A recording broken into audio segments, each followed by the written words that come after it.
तुलसी सरनाम गुलाम है राम को।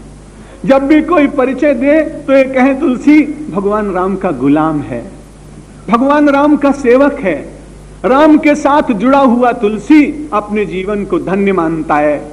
मेरे बंधु, यदि राम के साथ हम और आप जुड़ेंगे, राम का अर्थ अपने अपने इष्ट देव, अपने अपने इष्ट देव के साथ हम जुड़ेंगे तो जीवन का ये वाहन सुपथ पर बड़ी सरलता से चलता ही चला जाएगा। और कभी भूल से राम के गुलाम न बनकर केवल कामनाओं के गुलाम बनने का यत्न करेंगे तो मेरे बंधु बंधन और निरंतर बंधनों के कष्ट में मुझे और आपको जीना पड़ेगा। विचार ये करना है, मानव जीवन क्यों मिला है? बंधन के लिए मिला है या मुक्ति के लिए मिला है?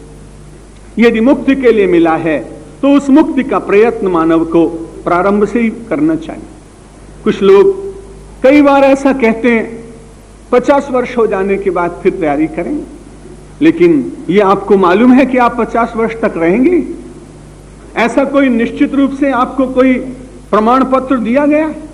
और मान लीजिए कि आप 50 और 60 वर्ष तक जिए और उसके बाद आपने ये भक्ति का पथ स्वीकारा, तो मैं आपसे एक निवेदन करूं कि 60 वर्ष तक जो कुछ आपने किया है वह वैचारिक संपत्ति आपको क्या तत्काल अध्यात्म का चिंतन करने देगी?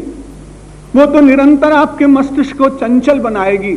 इसलिए अपने यहाँ जो गुरुकुल की व्यवस्था थी, जहां आचार्य के उपाध्याय के निकट रहकर उपासना करते हुए उपनिषद का ज्ञान प्राप्त करते थे लोग, वो परंपरा जीवित हो सके तो बड़ी अच्छी बात, ना हो सके तो गांव-गांव में बाल संस्कारों को जागृत करने के लिए कुछ छोटे छोटे ऐसे कार्यक्रम चलने चाहिए जिससे बालकों को पहले से ही धर्म, अध्यात्म, ईश्वर और सदाचार के प्रति प्रेम जाए। राष्ट्र के निर्माण का केवल वही एक मार्ग होगा।